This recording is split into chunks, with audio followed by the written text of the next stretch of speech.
Correct. Yep.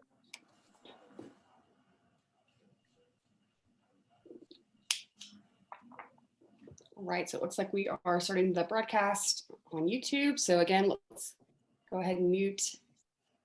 And Emily, if you just want to let me know when we're ready to go. I can start it now.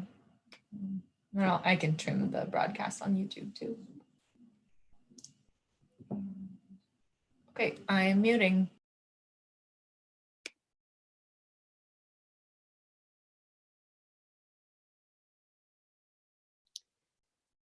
All right, good afternoon, everyone. I hope you're having a wonderful Friday afternoon. It's beautiful here in Colorado and on the Western Slope today, thank goodness. I am Taylor Grande. I'm the Western Slope Regional Director for an organization called Startup Colorado. We are obsessed with small businesses and entrepreneurs and folks who are taking a risk to launch their business. So today I'm filling in for our lovely Erin McCuskey, who is our Northwest SBDC director there in Eagle, and she covers 10 counties.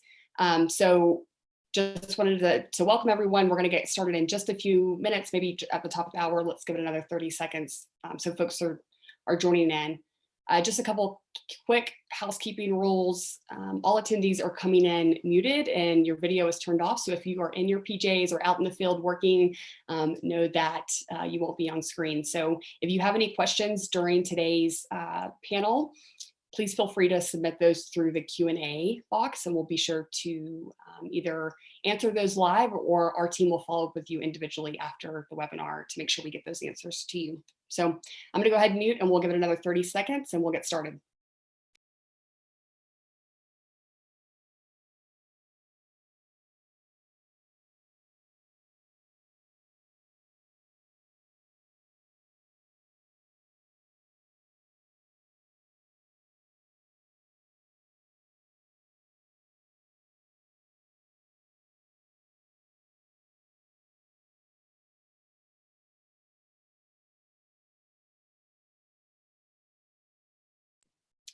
All right, everyone, we are going to go ahead and get started. As I said just a minute ago, welcome to everyone. Typically, this is our Northwest Small Business Resource webinar that happens every Friday here at 1 o'clock that Erin McCuskey moderates, and I am filling in for her today.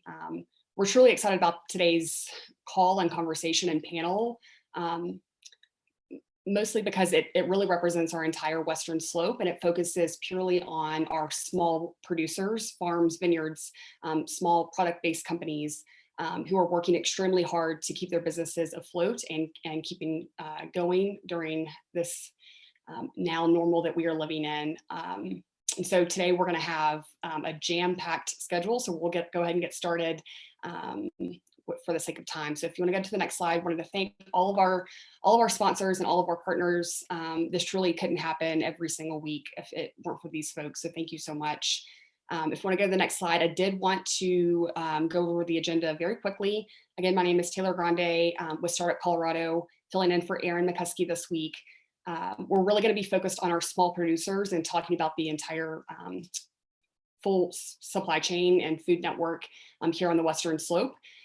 We'll have Sean and Barry with the Engage team there in Delta moderating this awesome panel. They're good friends of ours and really focus a ton of their energy on the food network here on the Western Slope. So we're really appreciative to have them.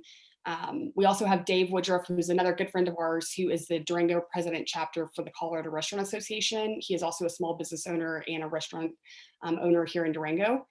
We have Oli Bai, who is the general manager for Southwest Farm Fresh. We're super excited to have them. They're based in Cortez. Emma with Farm Runners. They're in Hotchkiss. They cover a ton of areas throughout the state. Molly Moore, who's the president of Voga Valley Organic Growers Association, as well as Zephyros. They're in Paonia, beautiful flower shop. Samantha Miller, who runs All the Good Stuff, which we'll talk a lot about. She's got an awesome company there in Eagle. And then Jay from 41 North, which is an aquaponics and hydroponic farm there in Hayden, so Northwest Colorado. Next slide. I wanted to quickly, before we jump into this panel, wanted to remind everyone on the call today that CSU's Extension Office, as you guys probably know, do a ton of amazing trainings, and they offer quite a few resources for small producers in our state. They have an upcoming food safety training course that was previously in person that it took up a couple of days. They have now moved that to a half day, and it is all online. So you can access that along with a ton of other trainings on their website, extension.colostate.edu. Next slide. I'm going to pass it over to Kat Papenbrock with the Office of Economic Development and International Trade. She's our Rural Opportunity Rep for the Western Slope and a good friend of ours. She's going to talk about some data to help set the stage for today's conversation. Yeah, thanks so much, Taylor. So this also is coming from our friends at CSU, specifically Dawn Thilmany in the Office of Community and Economic Development, and her team of Ag and Resources Economics over there. A couple of weeks ago, we had hosted them on our Northeastern and Southeastern calls to kind of start looking at some of the ag pieces. And this is just a little stage setter of where we are now, especially in their source document, where they're really trying to figure out the key losses across key local and regional markets among our small producers during this COVID time of March to May. So during that time, we're seeing $3.9 million, a decline in direct sales. And that's a conservative estimate. So obviously you see the payroll decline modifier there, 585,000. And then when you look at the multiplier loss, that's 6.7 million. And the thing that's really telling there is that, you know, when we kind of look at this data initially, you'd think that farm to school or maybe farm to university and restaurant is the biggest part of that, but it's really the kind of direct to consumer, the farmers markets part. So just wanted to take a little moment to set the stage there before we get into this really positive conversation that we have coming up.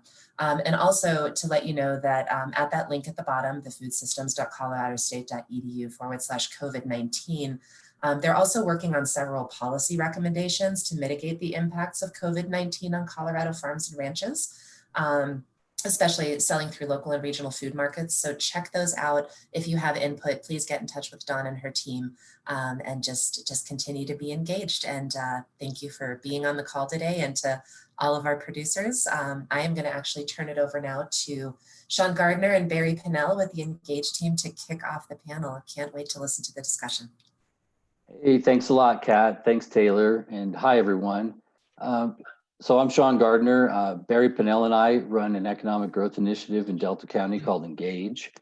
We have a focus on growing food-based businesses in our regional food system. So we're really looking forward to this discussion today. As we all know, there's a massive disruption in the national food supply chain with the loss of restaurants, the closure of large processing facilities, and the difficulty of shifting distribution channels. These disruptions are affecting our local food supply chain as well, and social distancing measures are shifting where food is sold and acquired. And so that's what we're going to discuss today with our panel. On our panel today, we have producers, CSAs, food hubs, distributors, and restaurants all represented. And we want to thank all of them for making time to be here today. But with that, I'll hand it over to Barry now. He's going to lead our discussion. Hey guys, this is Barry Pinnell from Engage. I'm the ag coordinator there, and I want to say thank you to Suco for hosting this and all of our panel participants. I appreciate this opportunity to discuss how all these disruptions are affecting all the members of our local food system and some of those challenges and hopefully opportunities that this presents. So with that said, I know we've got a lot of folks and a lot of things to talk about, so I want to dive right in.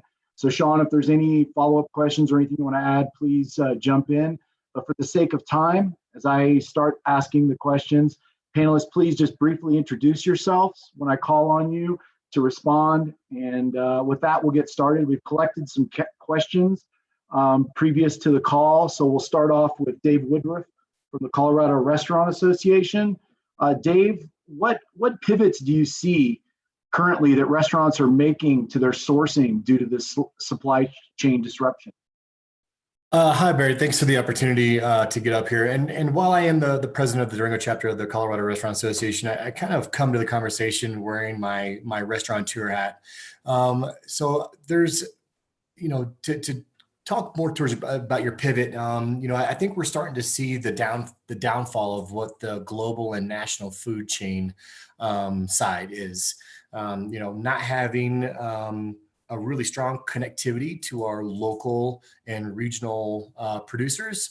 I think that's where we're seeing a lot of this interruption happening because we haven't reached out to these people in some time. So yeah, it's for us. We're really trying to figure out, number one, how do you pivot a menu? Number one, because you can't either source certain items, or secondarily, if you can source it, it's through the roof. I mean, you look at beef prices right now, and they've gone through the roof and almost at a 6-week high right now. So it's right now there's a lot of conversation, especially on our side. And I was able to actually talk to my chef Sean Clark kind of prior to this time to get his side of it, and he was just like, we kind of have our eggs in one basket when we were so dependent upon these, like I said, global and national supply chains. So I think now we need to really focus on local and regional partnerships, and figuring out what not only we can do locally, but also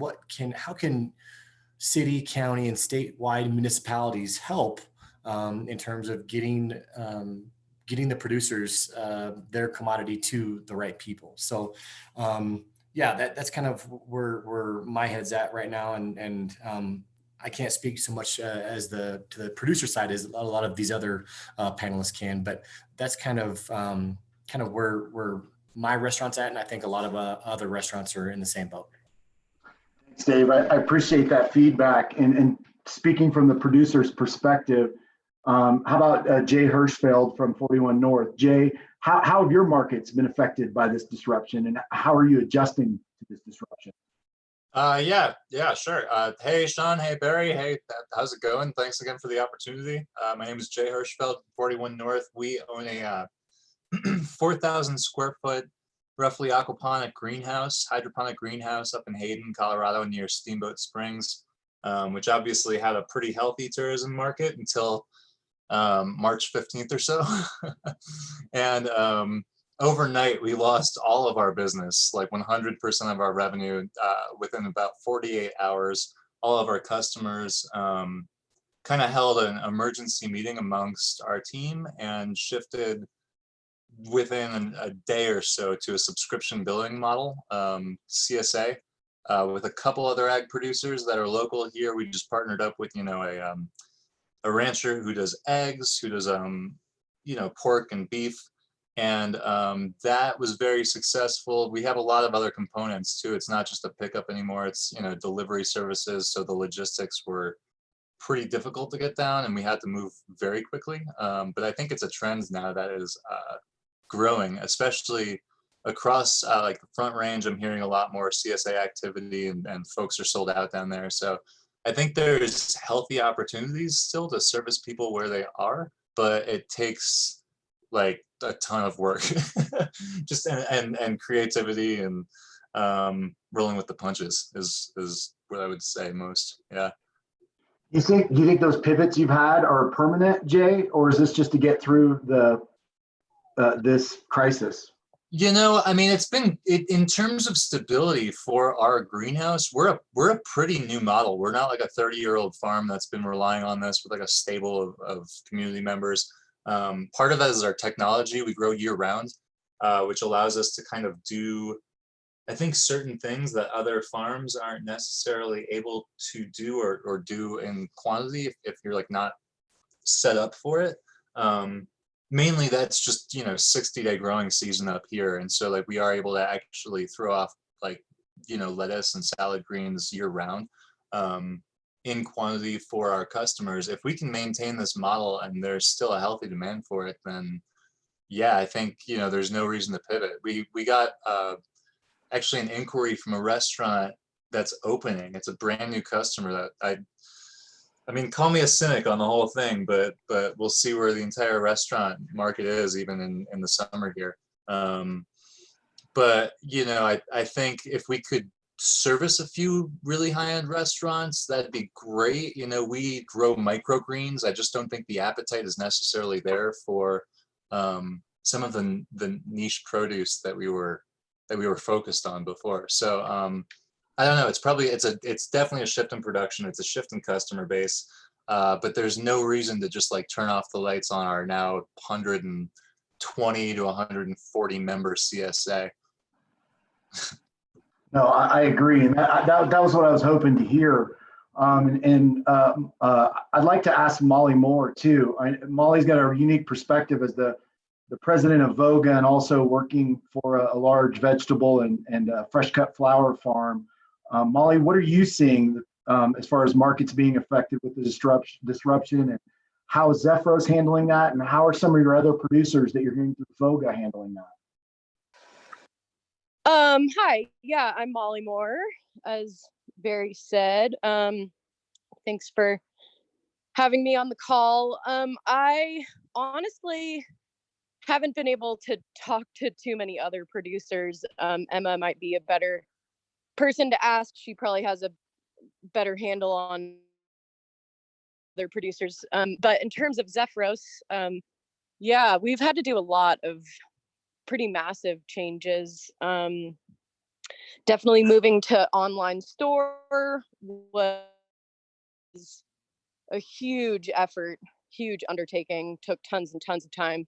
But I guess on a positive note for us, nursery sales are way up from other years, because I think everyone wants to have, their own victory garden right now.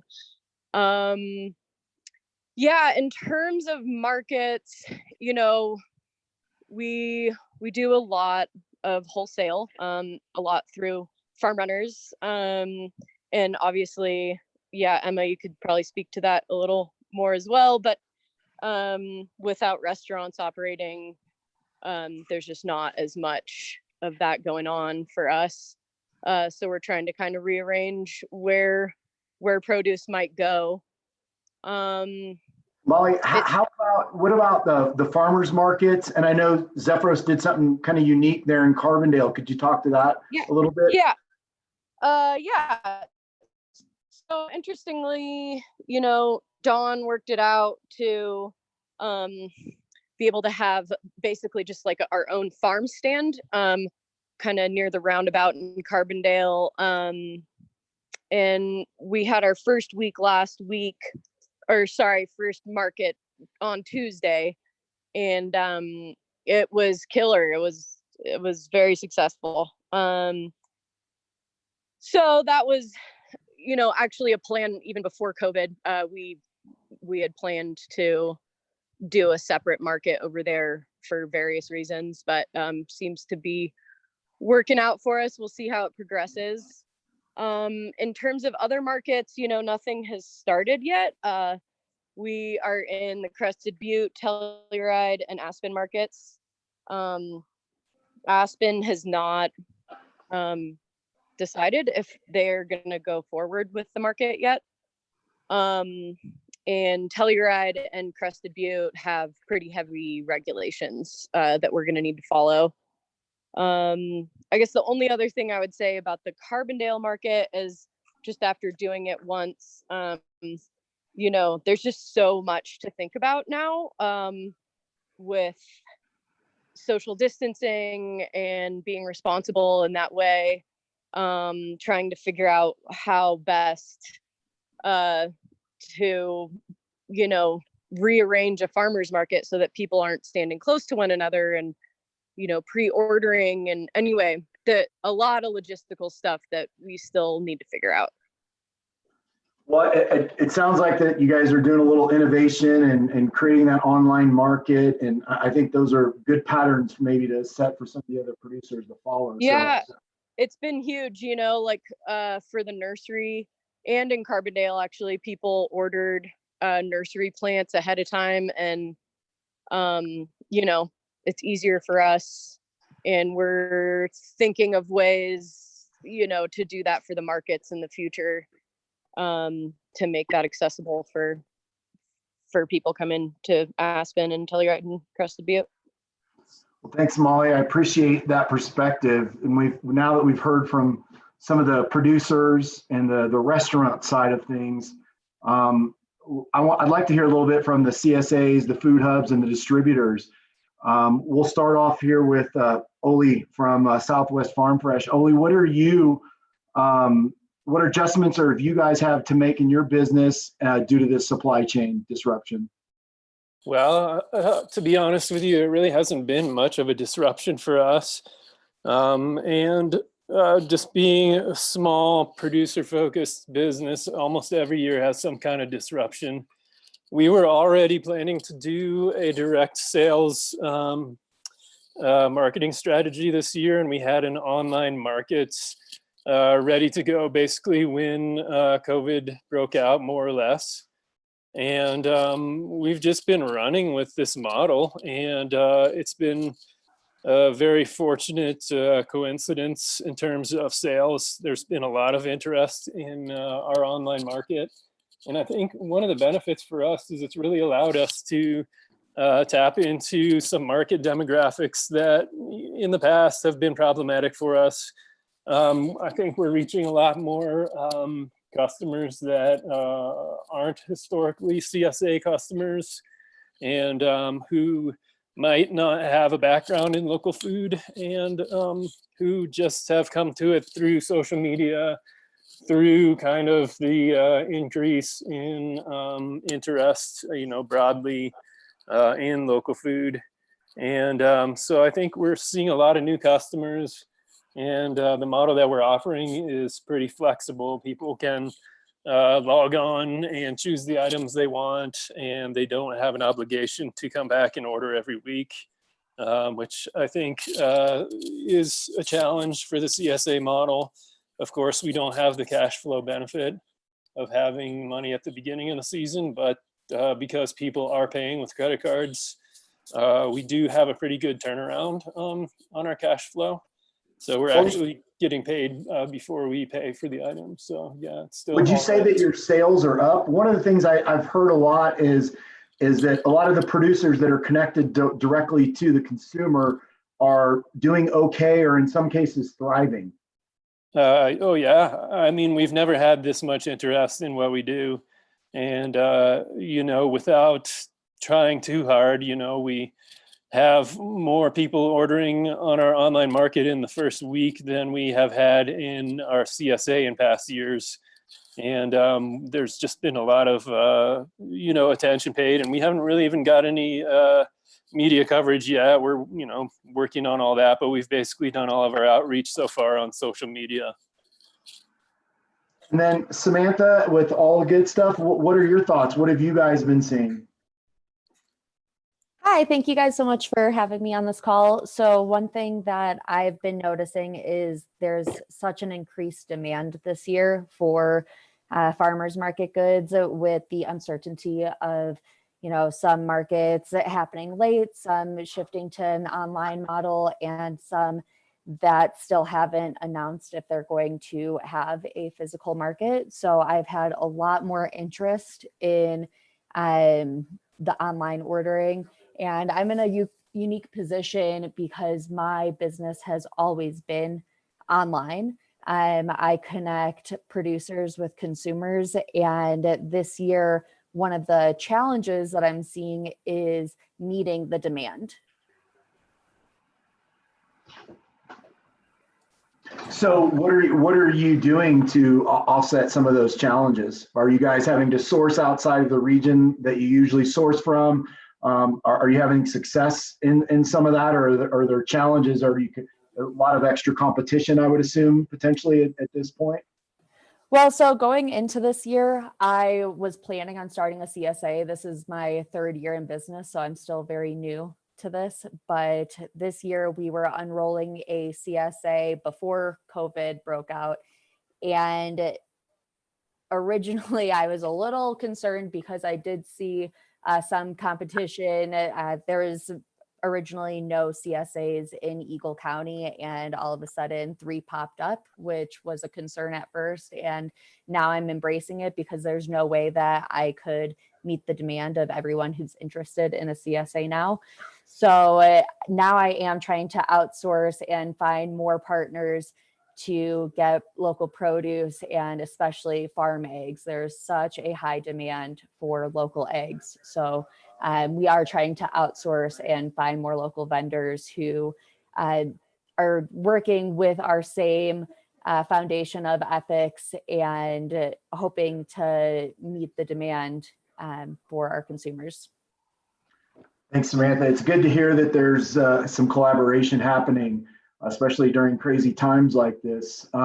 Emma, what are your thoughts? You guys have a very unique business model. Not only are you guys distributors, you also have a retail store. So I know you've also pivoted and really put some focus on your CSA and online. So I think your business, I sort of waited last to talk to you because I think your business encapsulates a lot of these different businesses. So what are you guys seeing and what are your thoughts on this disruption? You know, honestly, I'm right there with Oli in that I wouldn't say that it's a disruption. I mean, it's a disruption in the fact that we're so freaking busy in the month of April, and that's not normal for us, that we didn't really get a downtime this year. I would also go with Samantha of like, we don't have enough producers. Really, at this moment, every week I am buying every single thing that is offered to me from the farms. The only things that I'm not buying are the specialty items. You know, I heard Jay talk about microgreens, you know, those kinds of things, the things that are really specialty for the chefs, the edible flowers, you know, maybe the more specialty herbs, those kinds of things, those aren't necessarily selling, but all of the things that are, you know, anything I can get my hands on right now, we're pretty much blowing through. So you know, we're working with farmers to grow more. We are making more connections with the San Luis Valley and the food hub over there. Historically, we've only met with them in the winter. We're looking at making that a more weekly route. You know, we've also are always interested in working with Oli and Southwest Farm Fresh. It's just the logistics of how do we do that and whether they have enough food either to really be pushing all over the place. We have a grocery store, a CSA, and a wholesale distribution. So we've got a number of arms that honestly in March when this all started happening, our grocery store was gangbusters. So we really didn't slow down in the purchasing area of our products from farmers. And I would say that moving forward, I don't see that either. I've had to have a lot of conversations with farmers just prior to knowing whether the farmers markets are going or not. And Molly, I think I saw today in a newspaper that Aspen is a go.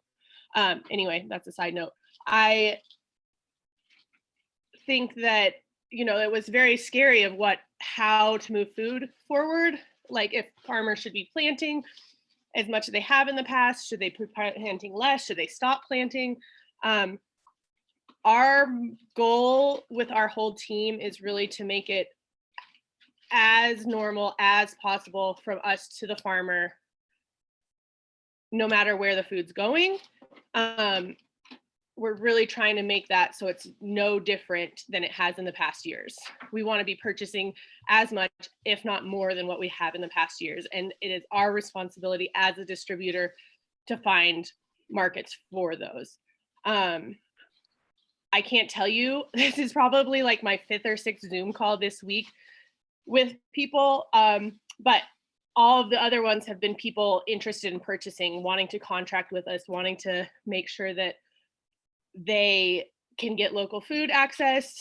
Some of those are food banks. Some of those are other businesses, like All the Good Stuff, trying to find more food. We are supplying, you know, larger organizations and companies that then distribute it out from there. So, you know, for us and looking into the future, into the summer, I'm not worried about the market. I'm more worried about whether we're going to have enough product to fulfill all the demand. So you see a lot of opportunity in the future. Is it really just coordinating producers and getting more people to produce at this time, or are they hesitant because of the uncertainty of the market? I think there is some uncertainty, but some of the organizations that we're looking at are willing to put money up front. So, and I think that's super helpful. And they also recognize that if they want to buy a row of radishes and the row of radishes gets destroyed, they can pivot into another crop, whether it's lettuce or carrots or what have you. I see there's a ton of opportunity for the farms. And I honestly think that really what we need help with is help on the farms, help with harvesting, help with weeding, help with planting. I know that that's not something that everyone can do, but a lot of my farmers that I've been talking to have, one, been having a hard time getting help, and two, are also worried about their H-2A workers because it's been such a hassle with the COVID to get them up here from Mexico. What about Dave? I'd like to kind of circle back. I appreciate that. Those are some really good challenges and opportunities to think about moving forward. Dave, what about from a restaurant's perspective, this disruption? What are some of the challenges moving forward and opportunities you might see to strengthen this food system? I think it's for at least for us down here, it's all about building those relationships with the people that that are in the mix. I've worked with Oli Bai a little bit. So my restaurant's El Moro Spirits and Tavern in Durango. I work with Oli Bai a little bit with Southwest Farm Fresh, and then Rachel Landis, who also is the executive director for the Good Food Collective here in Durango. She's doing the good Lord's work down here in terms of really keeping producers informed and also trying to help tie in the community aspect as well. Save the food, save the people. She's helping head up. She's working with Celebrating Healthy Communities to feed at-risk and needy individuals and families. So for us, I don't know.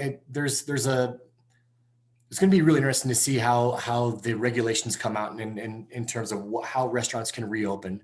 We're still waiting from the governor on how and in what capacity we can reopen. Sitting in his stakeholder groups, helping his policy team craft the regulations. We don't know if we're going to reopen at 25% capacity or 50% capacity or what. So there's a few different concepts that I think can do well in a reduced capacity dine-in experience, whereas some other higher kind of fine dining establishments may have a tougher time meeting margins and payroll and all those things if they can only seat at 50% or 25%. So I think we'll see a lot of restaurants that won't even open up, and we'll see how long that'll last. And see, there's a sentiment survey that sent out that the CRA sent out, Colorado Restaurant Association, and I can dive into that a little bit. But basically, they said there's a lot of restaurants that said if let me get that here. So if dining rooms open at a mandated 25% capacity, 23% of operators say they would have to consider closing permanently within a month. So that kind of gives you an idea of kind of how tough the decisions that we're going to have to make in the coming weeks and months ahead. As a lot of just like farms, being a small business, restaurants don't have incredibly large margins to work with. The national average of net income is 3 to 6%. And that's for established restaurants. So we're really gonna have to figure out what works. And there's some that obviously aren't gonna make it through, and that's unfortunate. So those are some of like the hurdles that we foresee coming down the pipe. And right now, the best thing that we could do is get the right regulations of how we can operate, and then what date we can start operating again for dining establishments. Thanks, Dave. Molly, Jay, any challenges or opportunities you see moving forward? Yeah, I mean, I would. This is Jay Hirschfeld again. I would just echo everything I think Emma said too. Like in terms of just from the farmer's perspective, we're having a supply issue. We're definitely limited by footprint, by labor. I thought a lot of the comments that she made in terms of like, the small producers are spot on. it's not not an ideal environment to operate in. And at the same time, that of course does lead to an opportunity, which is that if you can operate, safely in that environment and service people, again, meet them where they are, then I think you have the opportunity to kind of weather the storm on this thing, find your customer base, and actually develop like substantial new business model. And I do think that there is awareness of tremendous growing awareness of the importance of local agriculture, supporting local producers, just the resiliency of the local supply chain a little bit more than the national one, which just seems to break down every chance it gets. So I think that's a real opportunity. Is like, we built our greenhouse, our year-round greenhouse, to protect against the zombie apocalypse, right? That was our running joke when we were planning it, and we're here. So I think it's actually I don't know. I think this is the chance for local producers to really pull together, prove their worth. Yeah, that's kind of what I would say is that the folks who are ready to seize that opportunity and do the work, because it's real work to adjust, and it's mental stress, and you got to kind of weather the storm. But I don't know. I think that's all part of it. I think that's there, and if you can keep it together, then we all might have a real future in this thing. Thanks, Jay. Oli or Samantha, anything else you want to add before we get into the questions about challenges and opportunities in the future? I don't really have anything to add. I just want to say that All the Good Stuff is actively looking for more producers to partner with. So if anybody on here has any interest, please get a hold of me after this call. And that's all. We can continue. One question I had come up for Oli is, I think you had mentioned that you had processed over 140 orders yesterday, or maybe Emma did, but can you talk about how you built the building of that online platform and how that positions you going into this disruption? Yeah, sure. We just are using a subscription-based software that Emma also uses called Local Food Marketplace. And it's designed for food hubs, kinda, and CSA programs, and allows you to market a lot of items online at once from a bunch of different producers. And so we signed up for it. We've been a customer before, and it kind of allows us to do our aggregation and our inventory management online, and basically have a place where farmers can upload their products and consumers can come online and do their shopping.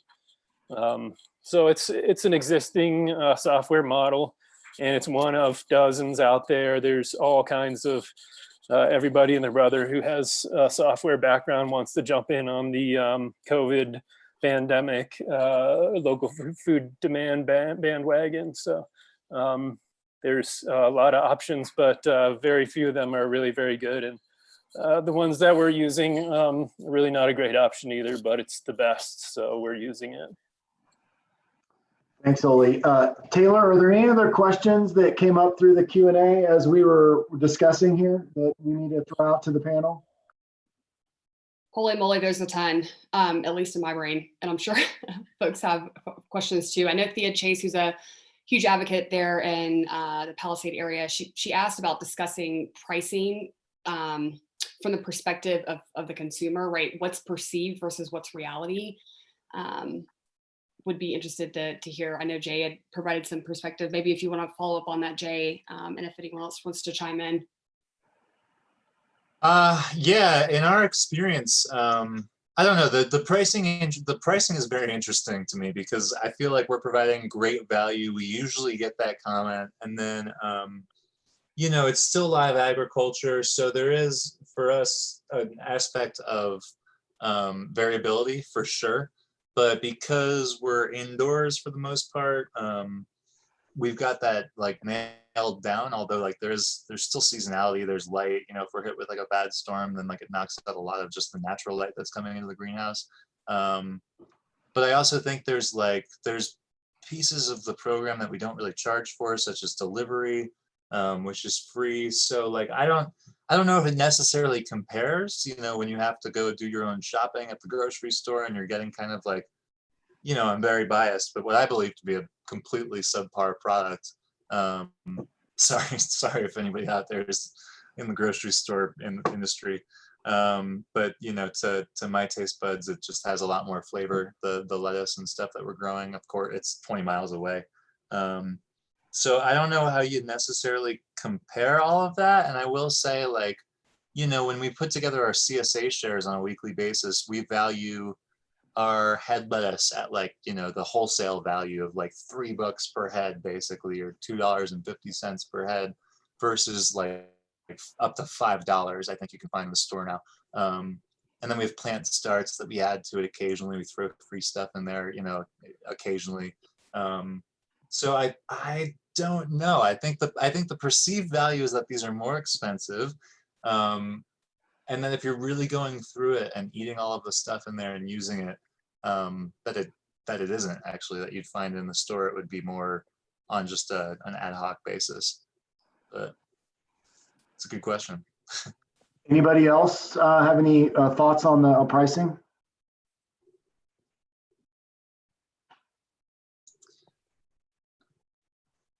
Another question. Oh, go ahead. I was just going to say, I know Oli mentioned it's, you know, a lot of the scarcity is actually perception too. And Samantha and I were talking earlier this week, you know, all of us, I'm assuming on this call are already close to their food and care about where it comes from and the quality and supporting local agriculture. But there's other folks around the state that might not be a mindset for them. What is that going to look like as the weeks and possibly months continue to progress? Does anyone see a shift in that mindset? I think we've already seen a shift in that mindset. I think that there is some fear of scarcity in that they want to be in on the local food and they want to know that they have that security. I think also, you know, with the heightened demand, maybe farmers will actually start to receive what they deserve to be receiving for all the work that they are doing for these products. So I don't know, I am hopeful that it shifts in a way that people continue to recognize how important our farmers are and how valuable it is, and it's worth every penny that they spend on it. I got a question. It's for you, Emma, because you mentioned what you anticipate is and what you're experiencing is really a supply challenge. So how could we possibly use this time in this situation to expand supply, given the challenges associated with that? There's an opportunity though too. More farmers. I don't, you know, I think that's hard. I think that, you know, we need more farmers, and maybe if they're getting a price that they deserve to be being paid, and maybe it'll be more viable for more farmers to look at this as a career option and see that it's going to actually be financially viable for them to potentially buy a new piece of land, or to buy that tractor that is holding them back from not starting this farm, or, you know, thinking about more land access for those farmers. Well, yeah. We would definitely be interested in also talking with you about some of those groups that are contacting you. It sounds like they almost want to forward contract some supply of food. Is that? Yeah. And that is moving forward in the next couple of weeks already. So that's fantastic. That's really awesome. Hey, look, our time is kind of running down here, though. We do need to wrap up the conversation. Barry, thanks a lot for leading the discussion, and thank you to all the panelists. We wanted to also kind of mention that we are currently partnering with Valley Food Partnership on an application for a USDA Regional Food Systems Partnership Grant. And this grant supports partnerships that connect public and private resources to plan and develop regional food systems. So we're trying to focus our project proposal on increasing our data and logistics capacity so that we can optimize efficiencies in our supply and distribution. So if any of you on the panel or in the audience would like to talk with us more about this, please contact myself or Barry. I think we'll make our contact, I think our contact information is available here, right, Taylor? Yeah, and we'll definitely be sure to send it out afterwards in our follow-up email to everyone this afternoon. Yeah.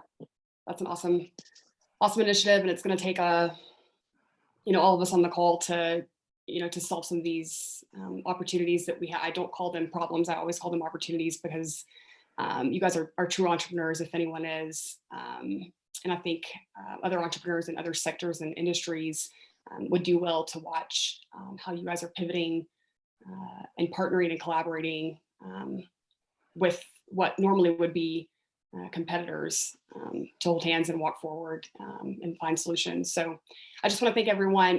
Emily, if you wouldn't mind going back to the slide with all of the logos, everyone watching today and folks who will be tuning into the recording in the next week, I just really do want to promote all of these amazing organizations and companies. So if you do have time and interest, please do go check out their websites, get involved, support, promote, as you see fit. So, and then if we want to move forward to the next couple of slides, just a quick reminder that today's presentation and all of the resources will be listed and available on the Northwest SBDC website under their COVID-19 resources. And next slide will have the recording for the Northwest call, as well as all of our 4 calls that we host every Friday that are focused on a variety of topics. Those will be hosted on the Choose Colorado YouTube channel. So go check those out if you need to. And again, if anyone has any follow-up questions, feel free to send those to me, taylor.sanders@colorado.edu or startupco@colorado.edu, that email address, and we will make sure to get you plugged in and connected directly with these panelists to answer any questions. Last slide. Obviously, want to promote our awesome podcast that our marketing manager, Margaret, puts on. We do 2 of these podcasts each week. Actually, one of them that we did was with Rachel from the Good Food Collective, who Dave mentioned in her Save the Food, Serve the People program that they are doing. But those are short form, 5 minutes. And so you can go check those out on our website. And just a quick reminder that we will not have a regional call next Friday, the 22nd.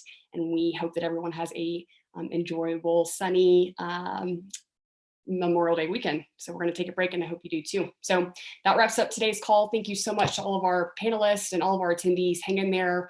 We're going to get through this together, and I hope everyone enjoys the weekend. Thanks so much.